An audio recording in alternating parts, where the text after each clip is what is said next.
how to block someone on YouTube mobile. Hey everyone, welcome back to our channel. In today's video I will guide you through the steps on how you can block someone on YouTube mobile, so make sure to watch the video till the very end.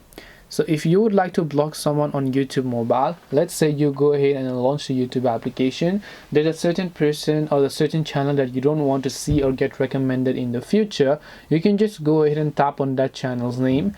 And then after you've done that, here you should be able to see all the videos or stuff or something like that. And then now you can tap the three dots option over there, and once you tap on three dots, here you can see the option called hide user from my channel. And this is the thing that you can do. When you tap the hide user from my channel, you can tap the hide user option and they will get successfully hidden from your channel, and their recommendation won't also show up in your channels.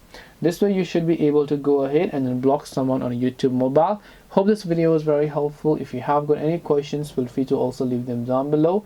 Thank you for watching till the end of this tutorial, and see you soon in our next video.